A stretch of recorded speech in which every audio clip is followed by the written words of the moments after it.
con el siguiente ponente. Jorge Martín ya está aquí con nosotros. Si quieres, ve compartiendo mientras la presentación, ¿vale? Bueno, le añado en pantalla. Nada, nada, Jorge Martín es un buen amigo, ¿vale? Del otro lado del charco, en el que, pues, creo, si no recuerdo mal, si no me falla la memoria, es la tercera vez que participas en Intelcon. Correcto. Eh, y en este caso, pues nada, te doy la bienvenida de nuevo, esta es tu casa, para poder compartir todo el conocimiento, que no es poco, ¿vale? En este caso, vas a centrar la sesión en temas de GeoInt, ¿no?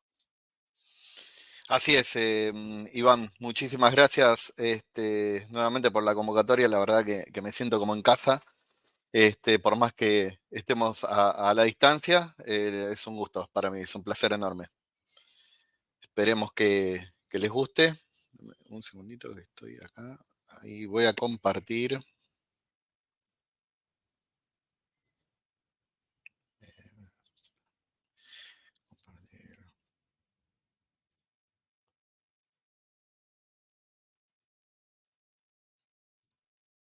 Ahí está. Ahí no sé si ya se está viendo. A ver, ahora sí. Vale, Bien, perfecto. Pues nada, bien, perfecto. te cedo los mandos. Buenísimo, Iván. Bueno, buenas tardes, buenos días, buenas tardes, buenas noches, según el lugar en donde estén viendo.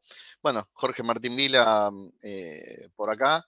Ahí tienen algo de mi bio. Vamos a estar conversando un poquito. Yo sí miro para arriba porque tengo el otro monitor justo acá arriba. Vamos a estar conversando tal cual, adelantado Iván, algo de inteligencia geoespacial. Lo que yo voy a estar charlando y vamos a estar compartiendo va a estar más que nada vinculado a lo que es tecnología geoespacial y vamos a ver algunas diferencias con respecto a la tecnología geoespacial aplicada a la investigación digital y lo que es estrictamente GeoInt o inteligencia geoespacial. Acá tenemos un pequeño punteo de la agenda. Voy a tratar de meterle porque el tiempo es tirano en este sentido y hay mucho material. Tuve que hacer algo bastante resumido por una cuestión de que cada tema se puede desarrollar ampliamente en forma independiente. Así que bueno, está abierto el canal de consultas, así que de última podemos seguir por ese medio. ¿Sí? En la actualidad yo me desempeño por un lado como asesor técnico de UFEIC San Isidro, que es la Fiscalía Especializada en Ciberdelitos. Por otro lado, coordino el Laboratorio de Innovación Tecnológica de los EDIC, del Observatorio de Cibercrimen e Investigación Digital, Ministerio Público Fiscal. En realidad, en la Universidad Austral, pasa que tenemos sede en Capital Federal. Me desempeño como analista senior de ciberinteligencia en Resguarda SRL. Y bueno, la realidad que en lo que es mi línea de conocimiento y por la carrera que estudio, por un lado todo lo que está vinculado a la tecnología geoespacial, a los satélites, a cómo utilizamos la tecnología y nos relacionamos para poderla sumergir dentro de nuestras investigaciones digitales. Y por el otro lado, todo lo que es la parte de entender en qué cosas se puede aplicar y qué tipo de información podemos obtener de esas imágenes satelitales que nos ofrecen las distintas plataformas, ¿no?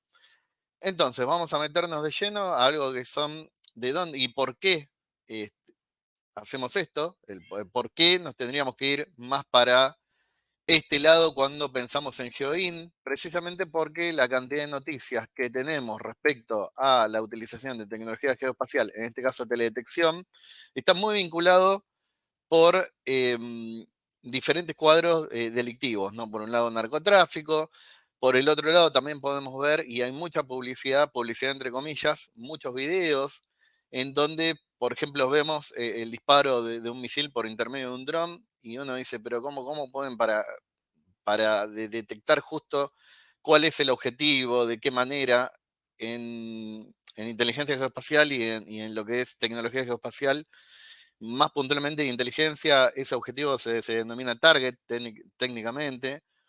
Por lo tanto, cuando nosotros vemos algún video de YouTube, incluso alguna película, o vemos algún paper, o leemos, pensamos, ¿no? Pero ¿cómo puede ser que sean tan precisos y de qué manera?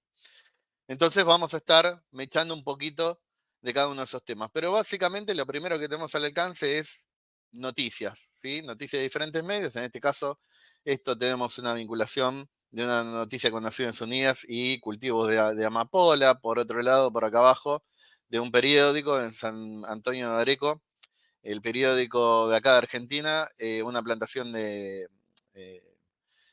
de marihuana, de cocaína. Por el otro lado, detección de marihuana en Chile, y así sucesivamente, ¿sí? Podemos encontrar un montón de noticias vinculadas a esto. Pero algunas diferencias, perdón si voy un poco rápido, pero quiero que entre toda la presentación. Tenemos que ver algunas diferencias, como les decía anteriormente, yo esto lo voy a poner así rápido, para tratar de entender por qué estamos en una charla de tecnología geoespacial y no estrictamente de GeoINT, que es generalmente lo que uno ve dentro de los INT, ¿sí? Bueno, por un lado, porque la tecnología geoespacial de alguna manera es una capa superior a la inteligencia geoespacial. La inteligencia geoespacial quizás está más vinculado al análisis cuando tenemos un objeto que ya está procesado, ¿sí? Ese objeto puede ser un video, puede ser coordenadas, puede ser una imagen, puede ser incluso una noticia, sacar información de diferentes puntos georreferenciados de esa noticia. Entonces uno analiza una vez que está procesado todo el contenido y lo tenemos plasmado en un determinado tipo de archivo. La tecnología geoespacial está por encima de eso. Lo que hace la tecnología geoespacial en realidad es la búsqueda de ese contenido que va a dar sustento a esa información que estoy teniendo para el GeoINT. ¿Esto qué quiere decir? Que no solamente tenemos que entender, por ejemplo, como vamos a ver al final, algo de firmas espectrales, sino también tenemos que entender de dónde obtenemos la información y por qué la estamos obteniendo de esa plataforma. Ahora vamos a ver técnicamente qué significa esto, y no de otra. Y en un determinado lapso de tiempo. ¿Y eso por qué sucede? Eso es lo que hace a grandes rasgos la tecnología geoespacial. Es entender o buscar entender el análisis y el procesamiento previo a ya tener la noticia, la imagen o el video bajado a nuestra computadora, por ejemplo, ¿sí? Bajado al internet o bajado netamente al analista o al analista. Entonces, por un lado tenemos, como decíamos recién, inteligencia geoespacial, información útil compilada en el terreno. Por otro lado tenemos el espacio, que es entender el alcance, ¿sí? Tecnológico espacial. Esto es un poco lo que vamos a estar viendo hoy. Y por otro lado, y esta es la parte que en lo particular me resulta súper interesante porque todo esto es código abierto, ¿sí? Open Source Space. ¿Qué quiere decir que es código abierto? Bueno, ya como la mayoría de ustedes saben, es obtener datos en fuentes abiertas, entre comillas, pero lo que vamos a estar obteniendo información sin necesidad de pagar un recurso para obtener un beneficio, ¿sí? Que se puede trabajar. Y todo es a nivel profesional. Sumado a esto, muchas de las capacitaciones que se hacen en tecnología geoespacial fuera de las carreras académicas son capacitaciones, por ejemplo, que da la NASA o da la Agencia Espacial Europea, sin ningún tipo de costo y con certificación, ¿sí? En mi caso, yo participo más en todo lo que son las capacitaciones de la NASA ARCET, estoy certificado por NASA ARCET y aparte participo en los workshops que se llaman PACE, que son workshops donde uno estudia los diferentes puntos de aplicación de tecnología geoespacial. De esta manera, lo podemos vincular a este open source dentro de todo el aspecto de lo que es la ciencia y la aplicación de la ciencia a la investigación digital en lo más profesional que podemos encontrar. Bien, entonces vamos a ver algunas definiciones. La definición general es tratar de entender o obtener por intermedio de la información de un objeto o fenómeno sin estar en contacto directo con ese objeto. Por supuesto, nosotros estamos lejos de ese objeto, esa es la primera premisa, ¿sí? Por otro lado, alguna de las partes, el sensor y la plataforma. La plataforma, estrictamente hablando, es el satélite, es el dispositivo que se lanza al espacio, ¿está bien? Y el sensor es la herramienta o el instrumento, en realidad, que va a estar dentro de esa plataforma y nosotros vamos a poder estar manipulando. Y así es como se los digo, es como se trabaja en esto. No solamente vamos a adquirir una imagen determinada sobre un sensor determinado, sino que vamos a poder manipular el sensor. En el imaginario uno piensa, está bien, pero entonces que voy a estar moviéndole el sensor. No, nosotros vamos a jugar con el espectro lumínico, ¿sí? El espectro magnético, vamos a estar jugando y entendiendo cuál es el target y qué información necesita ese target para poder utilizar determinados tipos de sensores y vamos a estar utilizando software específico para manipular ese sensor y de esta manera obtener una información que después nos va a ser útil para la toma de decisiones. Y por otro lado, el tipo de adquisición. Esto es importantísimo. Hay dos tipos de adquisiciones, por lo menos en este nivel, que es la activa y la pasiva, que ahora vamos a ver de qué se trata. Tenemos que tener en cuenta la continuidad y las misiones, ¿sí?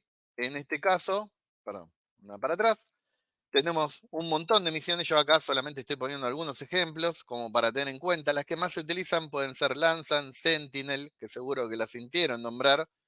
Pero después tenemos otras misiones que son más específicas y se focalizan en determinadas cosas del globo terrestre, y sobre eso que se focalizan se hacen estudios muy profundos para obtener información y el sensor es mucho más específico. Por lo tanto, si yo sé qué tipo de información necesito de la Tierra, entonces puedo salir de lo que son las misiones convencionales que seguro todos escuchamos, Landsat y Sentinel, y pensar en misiones tipo Terra, tipo Aqua, ¿sí? Que son misiones muy puntuales para determinado tipo de cosas.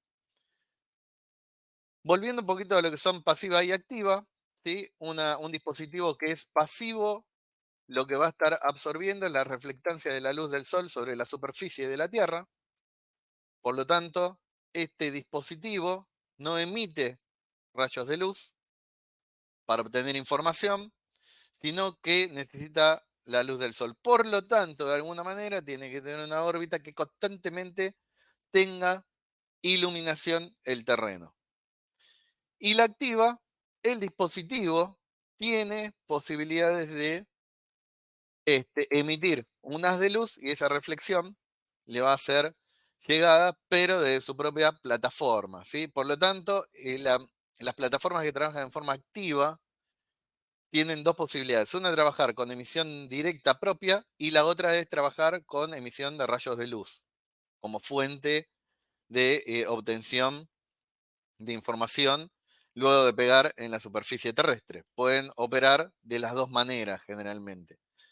Después esto se puede profundizar muchísimo con el tipo de órbita que utilizan, si es geoestacionaria, si es polar, si están alineadas a lo que es el tipo de movimiento de la Tierra con respecto al Sol, etcétera. No, no lo vamos a profundizar en la presentación por una cuestión de tiempo, pero hay muchísima información y material para esta pequeña presentación, expandirla, ¿no? Bien, algunos ejemplos de pasivo. Esto es una misión Landsat, este es un satélite Landsat, ¿sí? Y acá empezamos a ver algunas cosas puntuales de la nomenclatura que luego vamos a encontrar en las imágenes. Porque por más que nosotros conozcamos las plataformas en la web, en el ciberespacio, para descargar imágenes, si yo no entiendo cuál es la nomenclatura que vamos a estar utilizando, vamos a estar viendo, va a ser un poco difícil obtener o saber qué tipo de imagen me va a estar brindando el archivo que estoy descargando, ¿sí?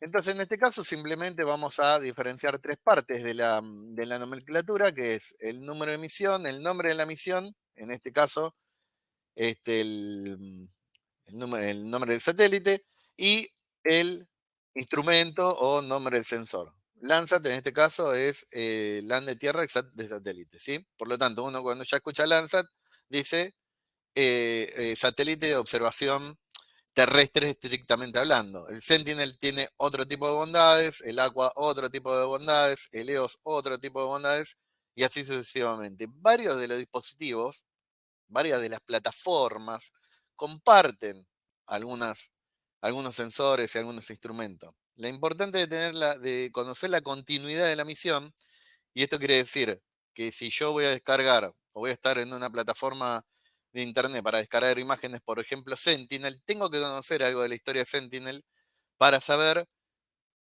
qué tipo de sensor tiene y saber si no hay otra misión más actual que tenga ese tipo o otro tipo de sensor adaptado o modificado o mejorado, ¿sí? En el caso de Sentinel, puse un ejemplo totalmente cualquiera. En el caso de Sentinel son misiones que son muy progresivas, por lo tanto se siguen lanzando ese tipo satélites. Acá tenemos la nomenclatura de las plataformas de Internet.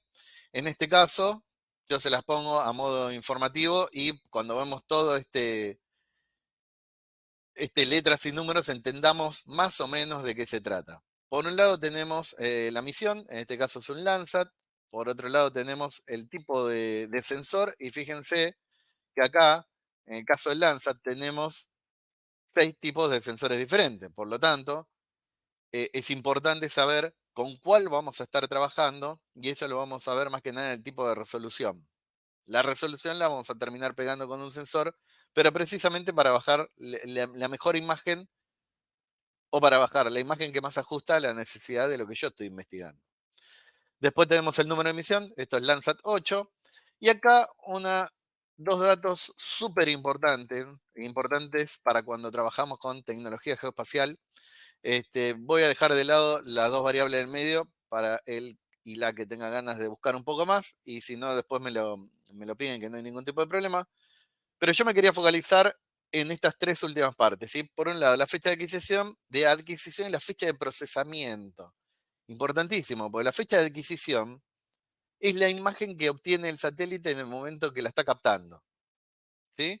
Y la fecha de procesamiento es esa imagen ya subida, ya procesada y subida a la plataforma que está en internet, que es de donde nosotros obtenemos las imágenes. ¿Por qué es importante esto? Porque una de las cosas que se puede hacer es programar la fecha de la imagen dentro de la plataforma de internet. O sea, me registro en la plataforma y le digo, mira, yo quiero que el 10 el 30 de julio, la imagen que obtengas, no sé, de España, me la envíes. Entonces, cuando el satélite, estoy también diciendo una cosa muy random, no es exactamente así, pero es para entender el contexto general. eh, cuando yo, cuando el satélite esté en esa fecha pasando por arriba de España, lo que va a hacer es me va a mandar una alerta y me va a decir, ya tengo la imagen adquirida y me la va a mandar. Y ahí esto se va a pegar con la última parte de esta nomenclatura que es este RT. En este caso RT significa real time. ¿Está bien? O sea, yo puedo tener la imagen ya procesada o la imagen totalmente pura de la adquisición, en tiempo real. Hay dos niveles más, que es Tier 1 y Tier 2. La Tier 1 tiene agregados matemáticos dentro de la imagen, no me quiero expandir con eso, y la Tier 2 tiene errores de procesamiento, ¿sí? Por lo tanto, esto es importantísimo porque una vez que nosotros entramos a la plataforma para obtener esa imagen del lugar que yo estoy necesitando para analizar, de alguna manera tengo que saber si es Tier 1, si es Tier 2, si es en tiempo real, ¿sí? Si es en tiempo real, es muy posible que no le obtengamos la imagen, pero sí si es Tier 1 y Tier 2. La Tier 2 siempre nos va a estar vinculando a algún tipo de error. Entonces, fíjense que acá tenemos entre 9 del 4 de 2016, 9 del 4 de 2016, o sea, el satélite hace la adquisición y el procesamiento fue en la misma fecha. Esto es importante también porque dentro de las misiones hay diferentes tipos no, diferentes satélites que se llaman, que son gemelos generalmente, Sentinel 1, 1A, Sentinel 1A, 1B, Sentinel 2A, 2B, y así sucesivamente, que son satélites gemelos que se llaman, que ahora lo vamos a ver en los tipos de resoluciones. Si yo sé cuándo, y hago una proyección a futuro, cuándo va a estar pasando por España nuevamente el Sentinel 1A, entonces yo puedo pedir la adquisición de España cuando esté pasando por ahí arriba, cuando esté pasando por arriba de España, ¿sí? Esto sirve para para programar más que nada nuestras adquisiciones e investigaciones. ¿De dónde sale todo esto? No me voy a extender con esto porque esto es algo ya de amplio conocimiento más en el contexto de la Intelcom. Lógicamente está vinculado al ámbito militar, ¿sí? Fíjense que importante porque está vinculado al ámbito militar y yo le decía hace un rato que es Open Source Space, que quiere decir que tiene el mismo nivel profesional que en el civil, que en el uso del ámbito militar. Es exactamente el mismo nivel. No solamente eso, sino que los dispositivos que se lanzan al espacio con toda la normativa de los diferentes países, lo puede hacer una persona o un equipo de gente que no esté vinculada al ámbito militar, que sea del ámbito civil. Y eso puede ser lanzado al espacio. Los CubeSat, por ejemplo, son proyectos que se hacen a muy baja escala y son muy utilizados, por ejemplo, para todo lo que es meteorología. ¿Sí? Y no solamente eso, sino para el agro también. Y ahora vamos a ver por qué es importante entender eso para nuestras investigaciones. Y que incluso dejan un poco de lado a lo que son la utilización de drones. ¿Sí? Bien, las dos metodologías del ámbito militar, acá una pequeña comparativa. Algunas están vinculadas al uso de terreno, otras cosas están más vinculadas al uso o a la utilización de la metodología para el ámbito más de gestión, de escritorio, vamos a llamarle, ¿sí? Y aplicaciones, como decíamos recién, militar, empresariales, por supuesto. Todo hace años ya que se viene utilizando todo lo que es tecnología geoespacial para lo que son negocios agropecuarios, y aplicaciones científicas, por supuesto. Las tres cosas están vinculadas cuando uno estudia o tiene que hacer una investigación. Cuando utilizamos inteligencia, cuando utilizamos tecnología geoespacial, en realidad estamos levantando el nivel de skill, ¿sí? Porque para en realidad entender bien cómo es el funcionamiento, me tengo que sumergir en algunas cuestiones que muchas veces están por fuera de la metodología de OSINT que estoy utilizando. Acá no es que tengamos que saber matemática estrictamente hablando, pero mientras más tengamos nivel de conocimiento con respecto a álgebra, por ejemplo, o con respecto a la tecnología propiamente dicha, o por ejemplo a matrices, ¿sí? Para después utilizar Machine Learning, que ahora vamos a ver una imagen de aplicación de Machine Learning, nos va a subir un montón el skill de conocimiento para cada vez mejor afinar el tipo de imagen que voy a requerir, ¿sí? O sea, es más que nada una invitación a que si yo estoy haciendo una investigación netamente en un ámbito privado, en un ámbito civil, una investigación cualquiera sea, y le quiero agregar algún condimento de inteligencia geoespacial, bueno, tengamos en cuenta que se combinan las tres aplicaciones, ¿sí? Por lo tanto, podemos explotar las tres cosas y mejorar muchísimo el informe final. Bien, yo le voy a mostrar, obviamente en slide, pero por una cuestión de tiempo, el uso del USGS, que es el Servicio Geológico de los Estados Unidos, que es una plataforma de gran utilización para obtención de imágenes satelitales. Hay fácil, y no me quiero quedar corto, pero 15 plataformas diferentes, más las 15 plataformas diferentes open source. Hay un montón más vinculadas a plataformas del mismo estilo, pero que uno paga una membresía. Por lo tanto, hay muchísimas plataformas. De código abierto tenemos USGS, tenemos EO Browser, tenemos AirView, la de Google, tenemos un montón. Cada una tiene su usabilidad, incluso por países. Hay algunas, Argentina tiene varias, según el área de conocimiento. Uno puede encontrar vinculadas al agro, vinculadas a la urbanización, vinculadas a la minería.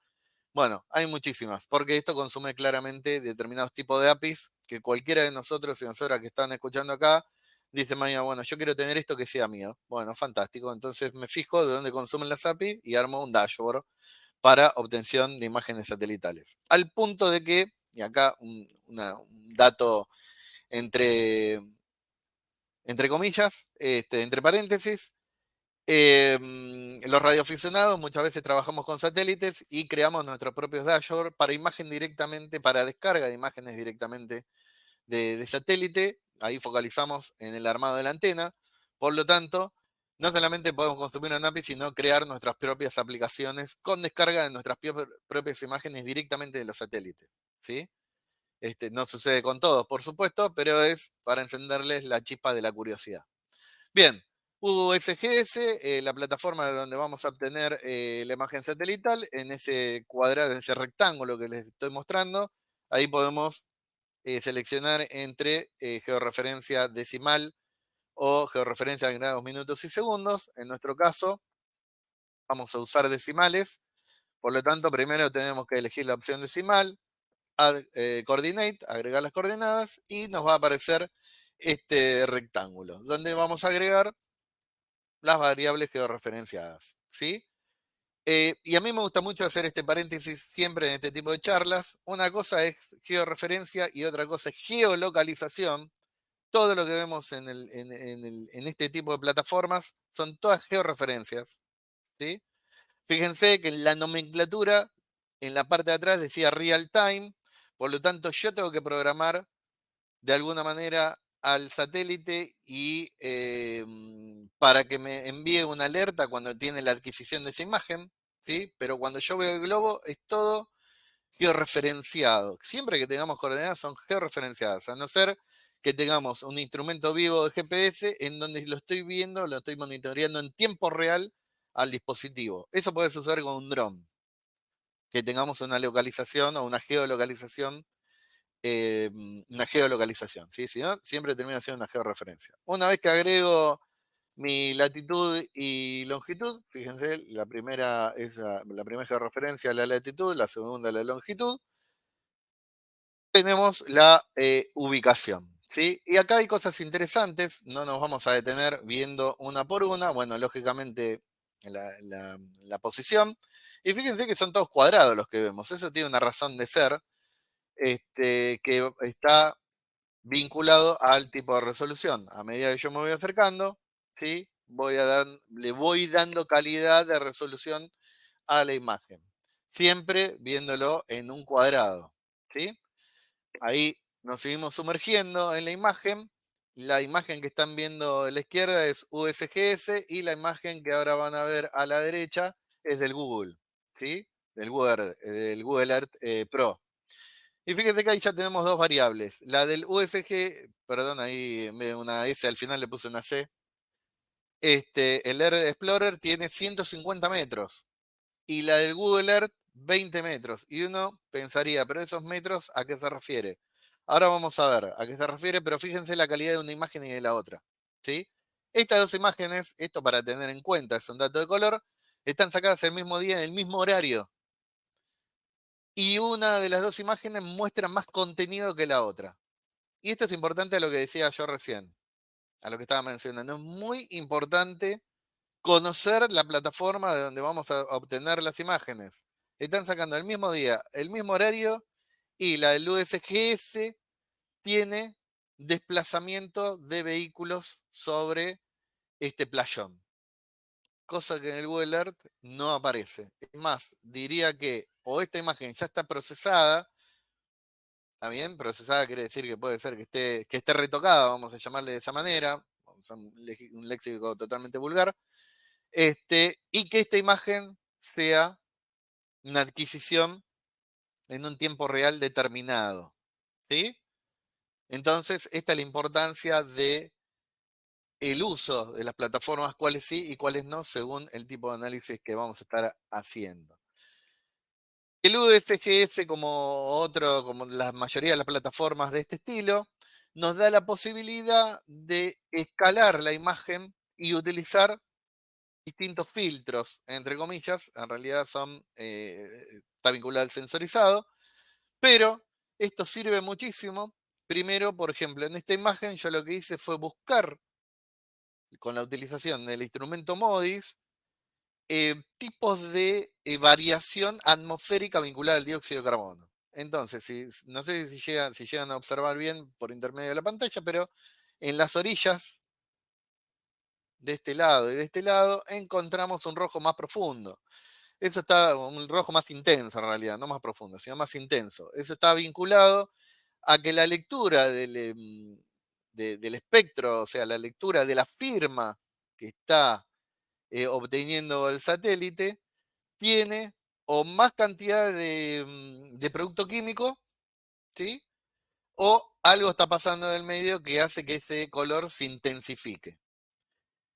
Bien, entonces, lo que decíamos también vincular esto a entender cuáles son los instrumentos que realmente necesito y eso me va a llevar a qué plataforma, satélite, utilizar para obtener mis imágenes. Fíjense, en el MODIS, por ejemplo, es un espectro radiómetro, no solamente mi espectro, sino es por radio también.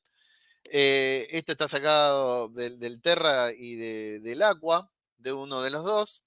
Y fíjense que pasa de norte a sur el Terra y de sur a norte el Aqua, ¿sí?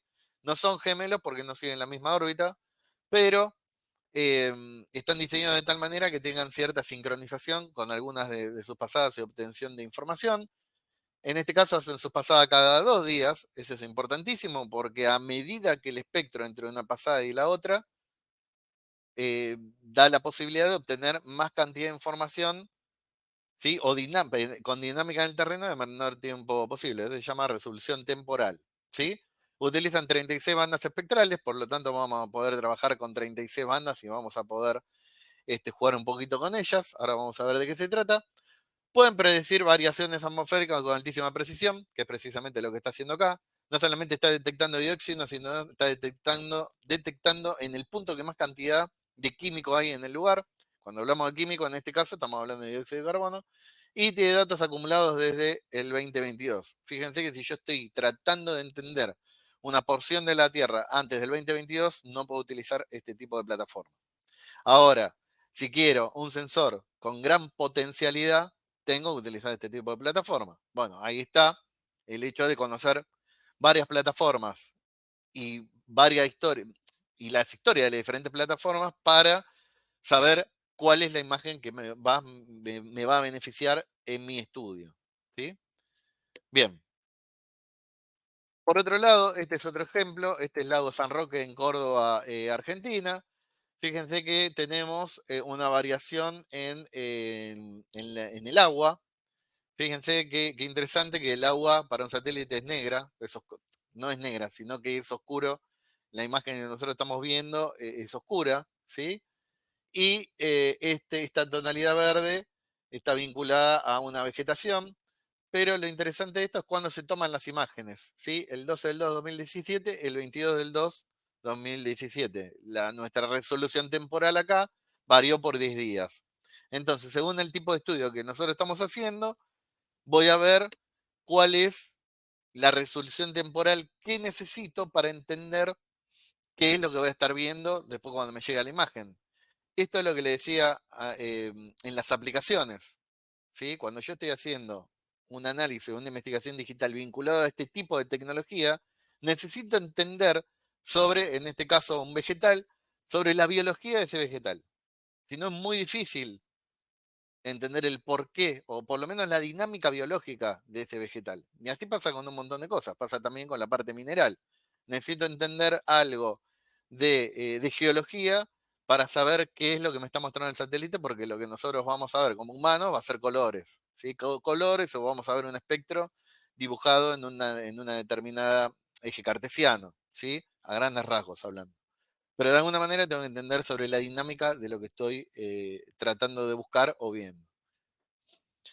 Variaciones de las imágenes, acá un poquito nos metemos con las resoluciones, resolución espacial. Fíjense que generalmente hablamos de resolución alta, media y baja, pero es una cuestión de simplismo, ¿sí?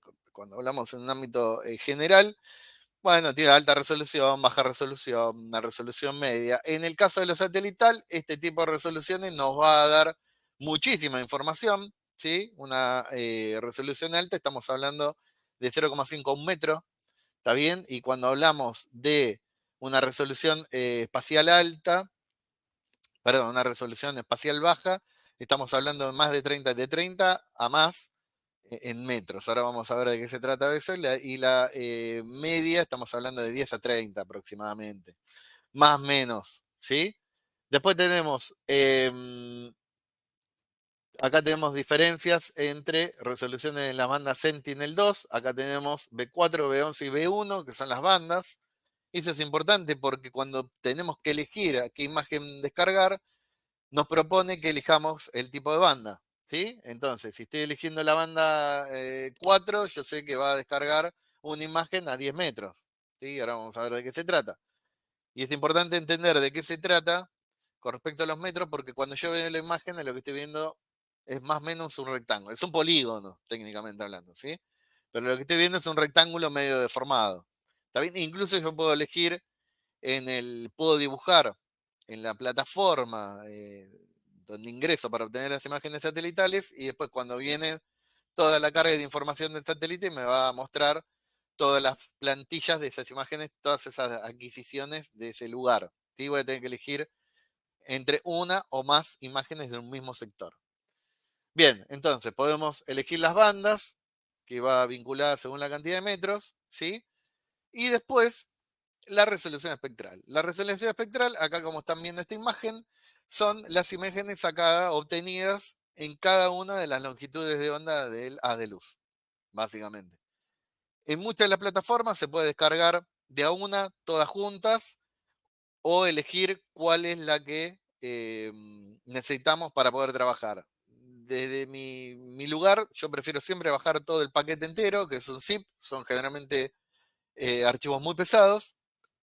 Ya adelanto que se necesita una computadora con amplia capacidad de procesamiento, porque esto lleva mucho poder de cómputo. Este, y bueno, volvemos a lo que es el archivo. Cuando uno baja, descarga el archivo, es acá donde uno puede empezar a jugar con las diferentes longitudes de onda para tratar de ver cómo combinarlas y llegar a un resultado que sea lo más favorable posible. Con respecto, vuelvo un segundito para atrás, con respecto a la resolución espacial que no dije, la resolución espacial está dada por los metros que tenemos del lado del cuadrado, ¿sí? Esto se toma siempre por cuadrado, el píxel puesto en la superficie es un cuadrado, en este caso si es de 10 metros, vamos a tener de lado 10 por 10, por lo tanto nos va a estar dando un píxel de la banda 4, 100 metros cuadrados.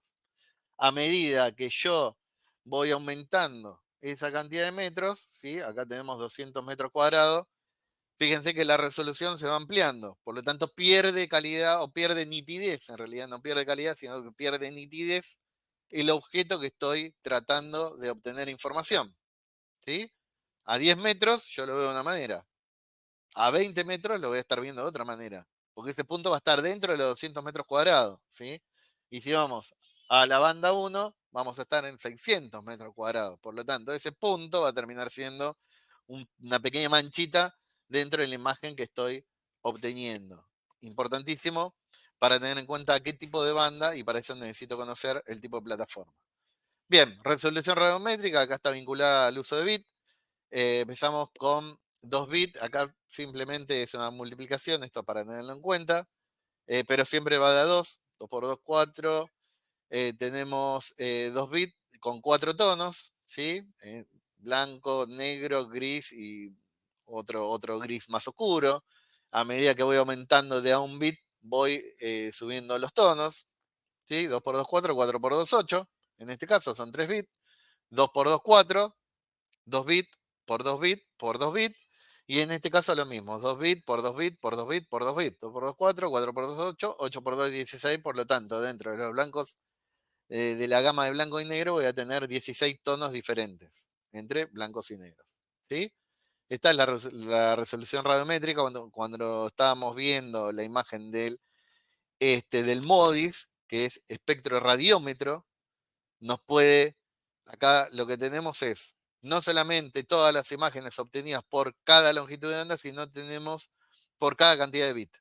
¿Sí? Entonces uno puede elegir entre la longitud de onda y jugar con la cantidad de bits. Eso a nivel cantidad de información sobre el objeto para trabajar es muchísimo. Bien, algo, y esto es lo interesante de esta charla, que son las firmas espectrales, que así es la denominación de la charla, las firmas espectrales para la investigación digital. Y es importantísimo entender primero, ¿qué es una firma espectral? Una firma espectral siempre está vinculada a un objeto específico, ¿sí? A un objeto específico me refiero a ese objeto y no otra cosa. Es muy difícil que una firma espectral o un índice espectral se repita. ¿Esto qué quiere decir? Que esa hoja, en este caso porque vamos a hablar de vegetación, esa hoja que estoy viendo tiene ese índice o tiene esa firma espectral específica. No hay otra hoja que la tenga igual, a no ser que sea la misma especie, en el mismo estadio. ¿Sí? Esto es importante porque uno dice, bueno, esto lo voy a aplicar en agricultura, ¿sí? Siempre de la investigación de investigación criminal, ¿eh? Agricultura. ¿Por qué agricultura? Porque yo necesito firmas espectrales para saber la producción en el campo que existe de plantación de coca, por ejemplo, ¿sí? O de plantación de marihuana. Entonces, yo necesito entender primero el estadio que tiene la planta y qué tipo de firma espectral o índice espectral tiene la hoja en ese estadio. Lo estoy complejizando bastante. Necesito entender cuál es la especie de la planta. Necesito entender cuál es el estadio de la hoja y recién ahí utilizar la firma espectral. ¿Sí?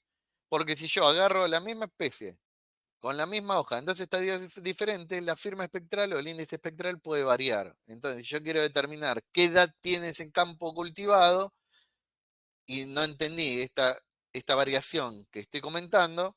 Bueno, le voy a agarrar con respecto a la madurez que tiene ese campo. Por lo tanto, si yo proyecto ese campo, que puede ser un campo clandestino, lo proyecto y digo, este campo, ¿cuándo va a terminar su producción de coca?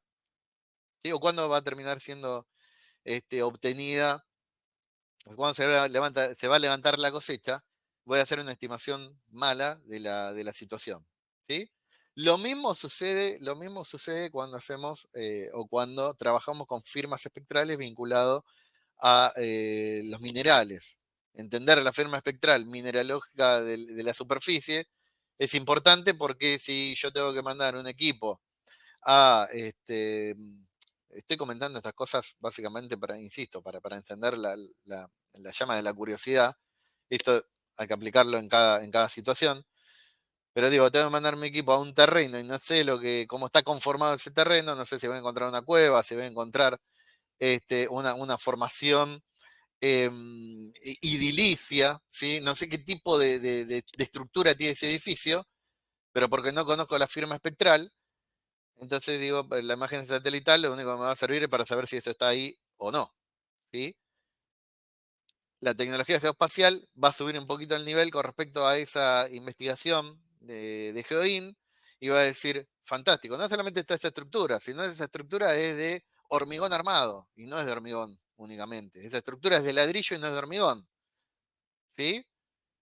Eso es lo que nos da, de alguna manera, la utilización de tecnología geoespacial. Entender qué es lo que estoy viendo con algún conocimiento previo de lo que estoy o de lo que quiero obtener, ¿sí? Bueno, en este caso les comentaba, vamos a trabajar un poquito sobre la vegetación. Fíjense que el color que aparece rojo, ¿sí? Porque trabaja sobre el infrarrojo cercano, en este caso. Entonces acá donde uno se cuestiona, che, pero las imágenes que veo dice verde. Sí, por supuesto. Esa es una manipulación que se le hace a la imagen precisamente para que entendamos qué es lo que estamos viendo, porque el ojo humano no puede ver esa longitud de onda que es infrarrojo, ¿sí? Entonces le ponemos esa tonalidad verde. Entre comillas, utilizamos esa tonalidad verde porque cuando vemos un vegetal lo estamos viendo verde. El tema está cuando la hoja del vegetal es roja, por ejemplo, ¿sí? Bien, en este caso, ahí tenemos la reflectancia de un haz de luz, el haz de luz que viene del lado izquierdo y solamente rebota, ¿sí? Hace una reflectancia de blanco y verde, ¿sí? Eso por la reflectancia de la clorofila. No solamente eso, sino que cuando vemos la firma espectral de una hoja de coca, no tenemos, porque hay varios tipos de clorofilas, la clorofila se divide en varios tipos de clorofila, por lo tanto tiene firmas espectrales diferentes, pero es interesante entender la especie en este caso, ¿sí? Fíjense que lo que está reflejando es una reflectancia IR, que es de infrarrojo, ¿sí? Pero como el ojo humano no lo detecta, lo que estamos detectando es el verde, que precisamente es el haz de luz que sí detecta el ojo humano, ¿sí? Que es la que no absorbe la hoja. Este, y fíjense, acá, a medida que un grupo de vegetación va cambiando el crecimiento al principio de la primavera, a la madurez al final de la temporada, ¿sí? Es lo que decíamos recién. Si seguimos el estadio de crecimiento de esa planta, vamos a tener diferentes firmas espectrales de la planta y podemos determinar con una simple imagen satelital qué madurez tiene ese campo, ¿sí? Esto es un poquito de aplicación de Machine Learning para determinar cultivos de coca. Por eso tenemos los diferentes colores, ¿sí? Fíjense, plantación de coca están en rojo y tenemos la georreferencia en grados, minutos y segundos. Después tenemos otro tipo de cultivo en amarillo y tenemos, otra deforestación, ¿sí? La deforestación es lo único que se ve con un color totalmente diferente, pero si vemos otro cultivo de coca, perdón, otro tipo de cultivo y la plantación de coca, y uno no ve estos polígonos en rojo y amarillo, es lo mismo. Bueno, de ahí viene el por qué la utilización de esta tecnología, porque con esta tecnología pues yo puedo diferenciar ciertamente que uno es una plantación de coca y el otro no. ¿Y por qué puedo diferenciar eso? Bueno, este es el nombre de la especie, Stroxylum coca, ¿sí? Dulce o amarga. Fíjense, precisamente por el tipo de pigmento. El tipo de pigmento lo que nos va a dar es la variación de la firma o el índice espectral, ¿sí? En este caso, todos estos numeritos que ustedes ven acá, esto se hace por intermedio de un procesamiento de una aplicación, que puede ser Snap, QGIS, ArcGIS, cualquiera de esas aplicaciones. El Snap es una de las aplicaciones más potentes hasta ahora que se utilizan para hacer todo este tipo y es una de las más intuitivas. El QGIS es open source, de altísimo nivel profesional, tiene una curva de aprendizaje muy alta y maneja un montón de herramientas, no tantas como el Snap, pero el Snap es un poco más amigable. Si quieren meter algo de programación en el medio, les recomiendo que usen QGIS porque QGIS la realidad que les va a dar un montón de bondades con respecto a la utilización de programación tanto en Python como en R para complementar con la herramienta, ¿sí? Entonces, cuando uno, fíjense, tipo de pigmento, clorofila A, B, caroteno, alfa y beta y xantófila, ¿sí? Y fíjense que tiene una absorción. ¿Esto qué quiere decir la absorción? Lo que está diciendo es cuánta reflectancia hay, pero cuánta absorción tiene para el color de la hoja, ¿sí? Para cuando uno ve el color de la hoja. Y lo que estamos viendo acá es que según el tipo de sensor está atravesando el haz de luz la hoja o no. Si usamos radares de apertura sintética, va a atravesar el haz de luz, que es generalmente lo que se utiliza para esto, ¿sí?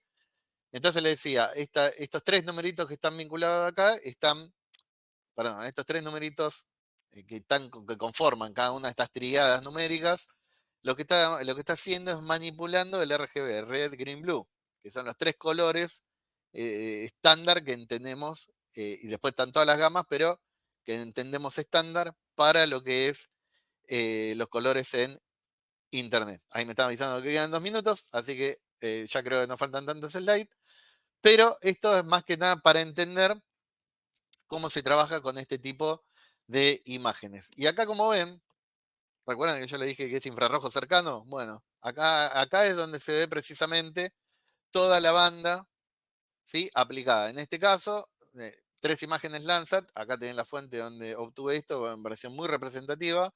Fíjense, en una imagen Landsat RGB 547, o sea, en red tengo el índice 5, en green el 4 y en blue el 7. Y da esta combinación de colores. Lo que están mostrando estas imágenes es la cantidad de biomasa, ¿sí? La cantidad, como decíamos antes. Si yo entiendo al cultivo, entiendo la especie y entiendo la reflectancia de los colores con respecto a la imagen satelital y sé cómo manipular ese sensor, voy a entender no solamente el estadio, sino la cantidad de plantación que hay de esa especie. Muchas veces lo que pasa cuando uno estudia eh, perdón, cuando estudia, no, cuando está analizando dentro del marco del narcotráfico campos de cultivos clandestinos, se van como mezclando los campos, ¿sí? Cuando uno lo está viendo arriba, a ver, estamos viendo el mismo color siempre y no nos damos cuenta qué especie es la que está abajo. Suponemos que es coca, pero en realidad quizás estamos viendo otro tipo de cultivo y es ahí donde aparece, por ejemplo, Machine Learning o aparece entendiendo un poco sobre el manejo del RGB para ver si esa plantación es o no la que nosotros necesitamos que tenga, que sea, ¿no?